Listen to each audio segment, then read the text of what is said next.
Hello friends, कैसे हैं आप सब। आई होप आप लोग स्वस्थ होंगे, अपनी तैयारी में व्यस्त होंगे। आज हम डिस्कशन करेंगे science previous year question paper की। तो चलिए स्टार्ट करते हैं। क्वेश्चन नंबर फर्स्ट है, मैं अपना एक कान स्टील की रेल की पटरी पर रखता हूँ। मैं आने वाली ट्रेन की ध्वनि वायु की तुलना में रेल की पटरी द्वारा शीघ्र सुन लेता हूँ। वायु की तुलना में ध्वनि स्टील में अधिक चाल से गमन करती है। गैसों की तुलना में ध्वनि ठोसों में अधिक चाल से गमन करती है। कथन दिए हुए हैं, यहाँ पर निष्कर्ष बताना है कि कौन से निष्कर्ष यहाँ पर सही हैं।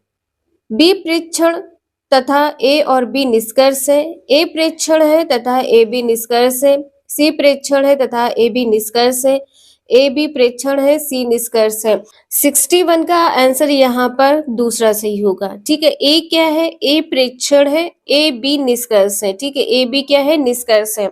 नेक्स्ट है, निम्नलिखित में से कौन सी परिस्थिति शिक्षार्थियों को ज्ञान की खोज के लिए सर्वोत्तम अवसर प्रदान करती है। विद्यार्थियों को टीम शिक्षण द्वारा दैनिक उपयोग की सामग्रियों के विषय में शिक्षा दी जा रही है।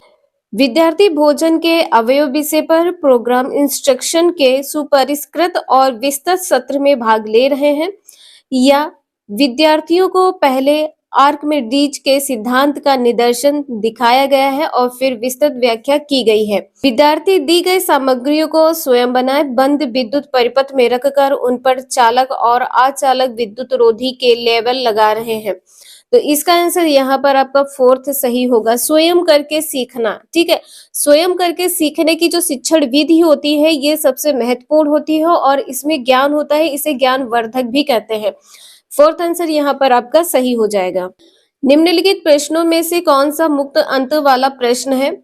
व्याख्या कीजिए कि हम सदैव चंद्रमा पर एक ही पक्ष क्यों देखते हैं। चंद्रमा अपनी आकृति प्रतिदिन क्यों बदलता है? मान लीजिए यदि चंद्रमा अपना स्वयं का प्रकाश उत्सर्जित करता तो क्या तब भी इसकी कलाएं होती?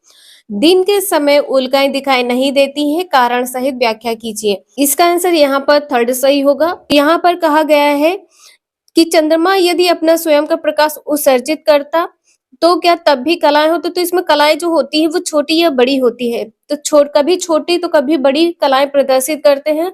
यहाँ पर आपका मुक्त अंत वाला प्रश्न हो जाएगा। थर्ड आंसर इसका यहाँ पर सही है। नेक्स्ट है, किसी आनत तिरछे समतल पर एक गेंद के द्वारा लुढ़कते हुए तय की गई दूरी और उस आनत तिरछे समतल के कोण के बीच के संबंध को एक ग्राफ बनाकर दिखाया गया है। यहाँ निम्नलिखित में से किसका उदाहरण है? परिकल्पना करना, संप्रेषित करना, अनुमान लगाना या निर्वचन व्याख्या करना। 64 का आंसर यहाँ पर क्या होगा? इसका आंसर यहाँ पर फोर्थ सही होगा। ठीक है, इसमें कहा गया है कि कोई आनत तल है, इस तल पर एक गेंद के द्वारा लुढ़कते हुए तय की गई दूरी और उस आनत समतल के कोण के बीच के संबंध को एक ग्राफ के द्वारा दिखाया गया है। ठीक है, दिखाया गया तो आप क्या करेंगे? व्याख्या करेंगे। इसका आंसर यहाँ पर फोर्थ सही होगा। नेक्स्ट है, निम्नलिखित में से कौन सा उच्च प्राथमिक स्तर पर विज्ञान शिक्षण का वांछित उद्देश्य नहीं है? विज्ञान के तथ्यों और सिद्धांतों एवं इसके अनुप्रयोगों को जानना, तो आप बिल्कुल जानेंगे। प्राकृतिक जिज्ञासा, सौंदर्य परकता की अनुभूति तथा विज्ञान एवं प्रौद्योगिकी में सृजनात्मकता का पोषण, ये भी पॉइंट यहाँ पर सही है। विज्ञान की प्रक्रियाओं और विषय वस्तु को याद करके, ठीक है, याद करके उपलब्ध ज्ञान प्राप्त करना, यह पॉइंट यहाँ पर सही नहीं होगा। जो उच्च प्राथमिक स्तर पर विज्ञान शिक्षण का वांछित उद्देश्य नहीं है। नेक्स्ट है, कक्षा 8 के किसी विद्यार्थी का यह कथन है, हम पृथ्वी में रहते हैं और यह गोल है और यही कारण है कि कोलंबस का जहाज अपने आरंभिक बिंदु पर लौट आया। कक्षा 8 के विज्ञान शिक्षक के लिए इस पर प्रतिक्रिया के लिए सर्वोत्तम सलाह क्या होगी? अंतरिक्ष से लिए गए चित्रों को प्रस्तुत करके बच्चे की संकल्पनाओं को चुनौती दीजिए। बच्चे को यहाँ पर चुनौती देने की बात की गई है, ये पॉइंट आपका यहाँ पर गलत होगा। इस कथन का निराकरण कीजिए कि बच्चे से कहिए कि पृथ्वी ग्लोब की भांति है और हम गोल पृथ्वी की सतह पर रहते हैं। बिल्कुल सही है, इसका आंसर यहाँ पर दूसरा सही हो जाएगा। हम पृथ्वी पर रहते हैं और पृथ्वी गोल है, यही कारण है जो कोलंबस का जहाज है अपने आरंभिक बिंदु पर लौट आया था। इसका आंसर यहाँ पर दूसरा सही होगा। नेक्स्ट है मानव नेत्र में शलाकाओं और शंकुओं के विषय में सही कथन का चयन करना है। शलाकाओं और शंकुओं के बारे में, शंकु मंद प्रकाश के लिए सुग्राही होते हैं, शलाकाएं तीव्र प्रकाश के लिए सुग्राही होती हैं, शंकु तीव्र प्रकाश के लिए सुग्राही होते हैं। शलाकाएं वर्णों रंगों की अनुभूति कर सकती हैं। 67 का आंसर यहाँ पर थर्ड सही हो जाएगा। मानव नेत्र में जो शलाकाओं और शंकुओं के विषय में कहा गया है, तो शंकु तीव्र प्रकाश के लिए सुग्राही होते हैं। ठीक है, तीव्र प्रकाश के लिए सुग्राही होते हैं शंकु, इसका आंसर यहाँ पर थर्ड सही होगा। शलाकाएं कम प्रकाश के लिए सुग्राही होती हैं, ध्यान रखिएगा, कम प्रकाश के लिए सुग्राही होती हैं। शंकु तीव्र प्रकाश के लिए सुग्राही होते हैं। नेक्स्ट है निम्नलिखित पदों पर विचार कीजिए। तड़ित, भूस्खलन, गर्जन, सुनामी, बाढ़। भूकंप से हो सकता है, भूकंप से हो सकता है क्या? भूस्खलन हो सकता है, सुनामी हो सकती है और बाढ़ आ सकती है। ठीक है, इसका आंसर यहाँ पर आपका पहला सही हो जाएगा, बी डी ई। ठीक है, बी डी ई, ये तीनों पॉइंट यहाँ पर सही होगा। नेक्स्ट है कोई वस्तु हर्ट्ज पर कंपन कर रही है, उत्पन्न ध्वनि का आवर्तकाल है। यहाँ पर बताना है आवर्तकाल क्या होगा। आपको आवर्तकाल निकालना है। आवृत्ति एफ बराबर क्या होता है? एफ बराबर क्या होता है? 1/t। एफ क्या है? आवृत्ति है, एफ आवृत्ति है। टी क्या है? आवर्तकाल है। ठीक है, टी क्या है? आवर्तकाल है, ध्यान रखिएगा।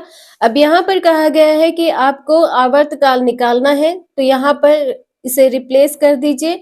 टी की जगह पर एफ, एफ की जगह पर टी कर दे, तो यहाँ पर टी बराबर कितना हो जाएगा? टी बराबर 1/f। आपको एफ यहाँ पर दिया है, आवृत्ति हर्ट्ज में होती है, तो यहाँ पर क्या हो जाएगा? 1/5000।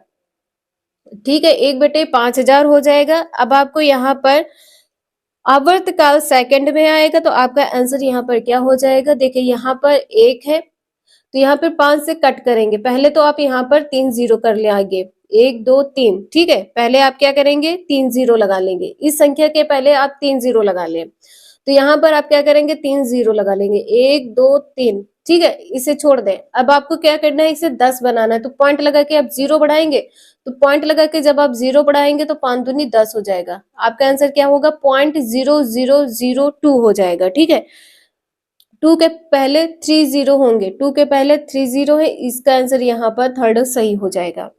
देखिए यहाँ पर आप लोगों को समझने में कोई कंफ्यूजन हुआ हो तो आप एक काम कर सकते हैं, यहाँ पर जो 1000 है इसे ऐसे रख ले, 1/5 कर ले। यहाँ पर आप क्या करेंगे? पॉइंट लगाएंगे तो जीरो बढ़ जाएगा, पॉइंट लगाएंगे जीरो बढ़ जाएगा, 0.2 हो जाएगा। ठीक है, अब यहाँ पर क्या हो गया? 0.2 हो जाएगा। इस संख्या यहाँ पर कितने हैं? 1000 है। ठीक है, अब 2 से पहले 3 जीरो यहाँ पर बढ़ाएंगे, 2 से पहले 3 जीरो बढ़ा ले, 1 2 और 3 जीरो, और 3 जीरो से पहले आप पॉइंट लगाएंगे। ठीक है, 3 जीरो से पहले आप क्या करेंगे? पॉइंट लगाएंगे। आपका आंसर यहाँ पर क्या हो जाएगा? 0.0002 हो जाएगा, 3 टाइम 0 होगा। नेक्स्ट है विज्ञान शिक्षा द्वारा छात्रों में अभिव्यक्तियों एवं मूल्यों के विकास के मूल्यांकन के लिए निम्नलिखित में से कौन सी तकनीक सबसे अधिक उपयुक्त होगी? 70 का आंसर यहाँ पर क्या होगा? कागज पेंसिल परीक्षण, अवलोकन, जांच सूची या रेटिंग स्केल। 70 का आंसर यहाँ पर दूसरा सही हो जाएगा, अवलोकन। नेक्स्ट है एक शिक्षक किसी अधिगम उद्देश्य को इस प्रकार बनाता है। सरल विद्युत परिपथ का उपयोग करके किसी युक्ति का निर्माण करना। यह अधिगम उद्देश्य से नीचे दिए गए किस संज्ञानात्मक प्रकरण से सुमेलन करता है? समझ, सर्जना, विश्लेषण या स्मरण। सरल विद्युत परिपथ का उपयोग करके किसी युक्ति का निर्माण करना है। ठीक है, यहाँ पर निर्माण करने की बात की गई है। 71 का आंसर यहाँ पर दूसरा सही हो जाएगा। ठीक है, सृजन करना, यहाँ पे सर्जना लिखा है, सृजन होगा। ठीक है, तो आपका आंसर यहाँ पे क्रिएट करना। ठीक है, क्रिएट करना।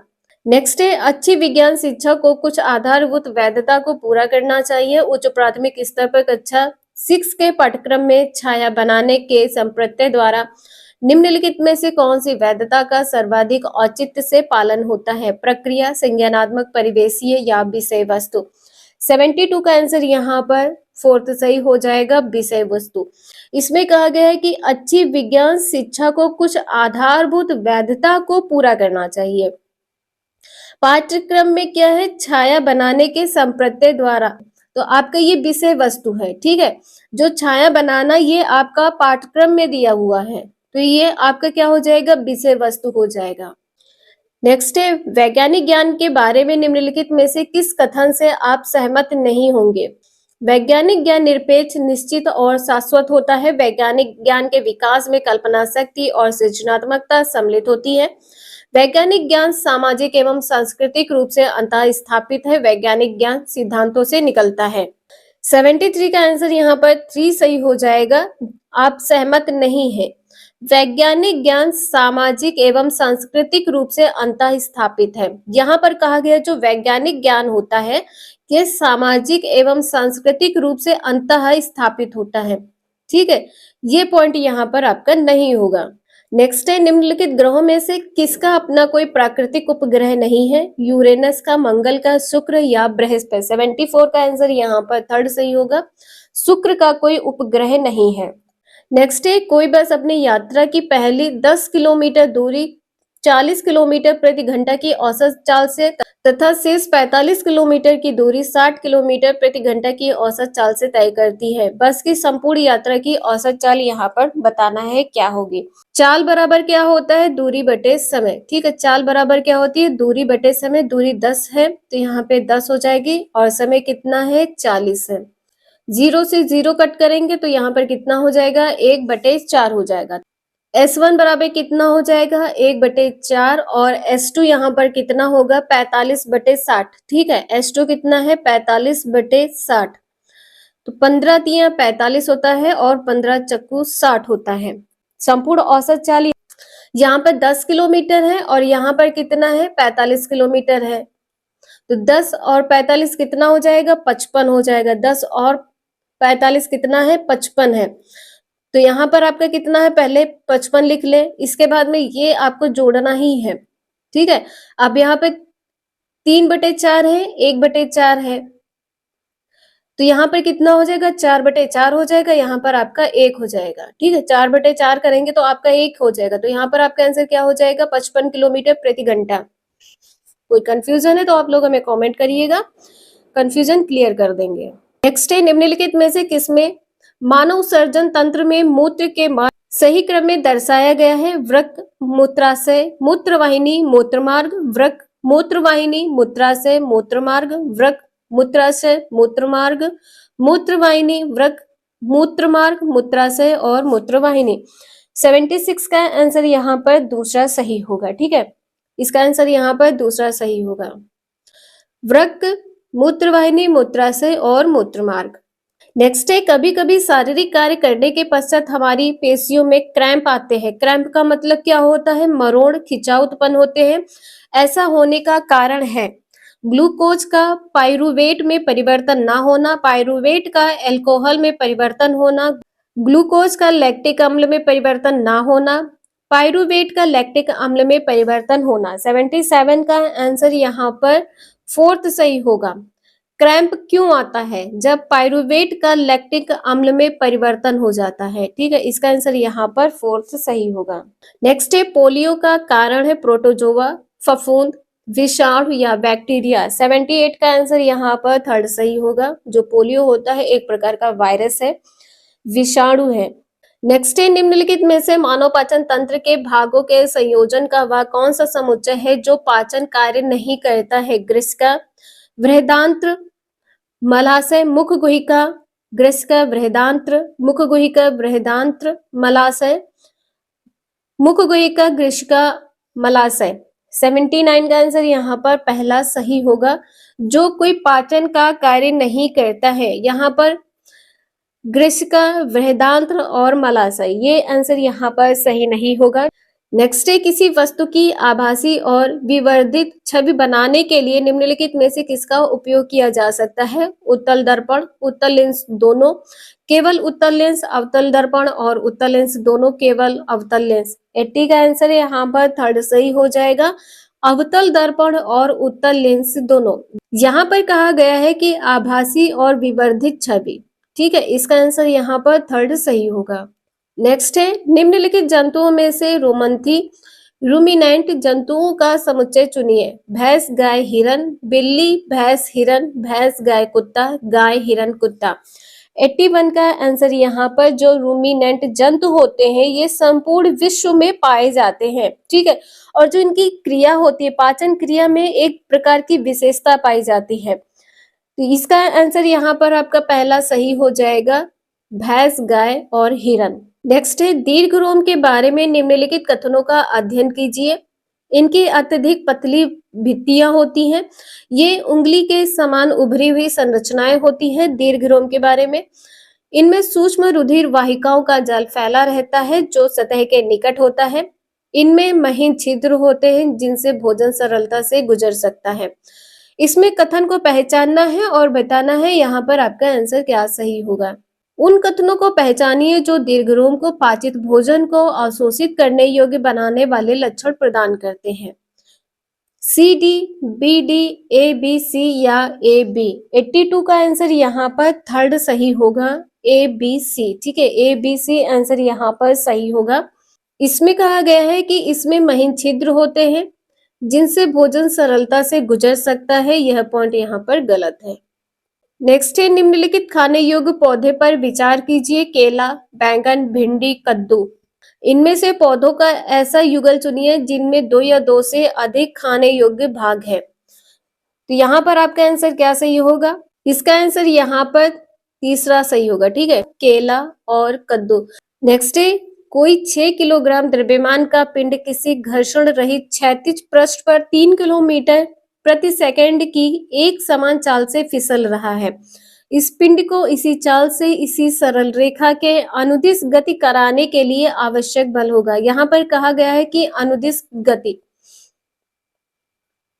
तो आवश्यक बल कितना होगा? 27 न्यूटन, 18 न्यूटन या 54 न्यूटन या 0 न्यूटन। इसका आंसर यहाँ पर फोर्थ सही होगा, 0 न्यूटन, ठीक है। ध्यान से सुनिएगा, कोई जो 6 किलोमीटर द्रव्यमान का पिंड है किसी घर्षण रहित क्षैतिज पर 3 मीटर पर सेकंड की एक समान गति से फिसल रहा है। इस पिंड को इसी चाल से सरल रेखा के अनुदिश गति कराने के लिए जो आवश्यक बल होगा वह 0 होगा। जो अनुदिश बल लगेगा वह क्या होगा? 0 होगा। इसका आंसर यहाँ पर फोर्थ सही हो जाएगा। नेक्स्ट है, जिस तालाब के जल में टैडपोल वृद्धि कर रहे हैं उस जल में निम्नलिखित में से किस तत्व की पर्याप्त मात्रा उपलब्ध होनी चाहिए? ऑक्सीजन, आयोडीन, नाइट्रोजन या क्लोरीन। इसका आंसर यहाँ पर दूसरा सही होगा, आयोडीन। नेक्स्ट है, मानवों में जनन की अवधि की घटनाओं का सही क्रम है। युग्मनज, युग्मक बनना, निषेचन, भ्रूण, युग्मक बनना, निषेचन, युग्मन, भ्रूण, युग्मक बनना, युग्मनज, निषेचन, भ्रूण, युग्मक बनना, निषेचन, भ्रूण और युग्मनज। 86 का आंसर यहाँ पर दूसरा सही होगा, ठीक है। इसका आंसर यहाँ पर दूसरा सही हो जाएगा, युग्मक बनना, निषेचन, युग्मनज और भ्रूण।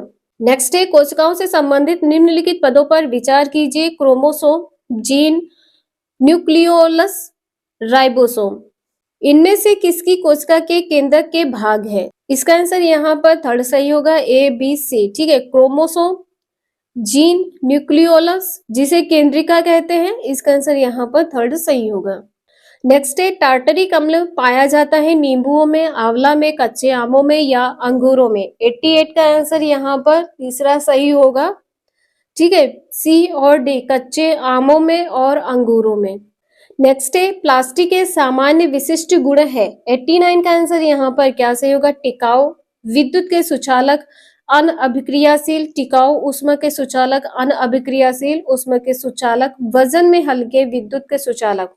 इसका आंसर यहाँ पर फोर्थ सही होगा, प्लास्टिक जो टिकाऊ होती है, वजन में हल्की होती है और अनअभिक्रियाशील होती है। नेक्स्ट है, जैव विविधता के संदर्भ में निम्नलिखित कथनों पर विचार कीजिए। यह किसी क्षेत्र में पाई जाने वाली किसी विशेष स्पीशीज के व्यक्तियों को कुल संख्या का उल्लेख करती है। यह पॉइंट यहाँ पर गलत होगा। यह किसी दिए गए क्षेत्र के केवल पादप जात और प्राणी जात की किसी विशेष स्पीसीज का उल्लेख करती है, ये भी पॉइंट यहाँ पर गलत है। यह किसी दिए गए क्षेत्र के पादप और प्राणी जाति की विभिन्न, ठीक है, केवल यहाँ पर कहा गया है, ये पॉइंट यहाँ पर आपका गलत होगा। विविध स्पीसीज का उल्लेख करती है, ठीक है, जो विविध स्पीसीज का उल्लेख करती है, इसका आंसर यहाँ पर सी सही होगा। यह कुछ इंपॉर्टेंट क्वेश्चंस थे जो आपके प्रीवियस ईयर पेपर में पूछे जा चुके हैं। वीडियो यूजफुल लगे लाइक करें, चैनल को सब्सक्राइब करें एंड शेयर करें। Thank you for watching this video.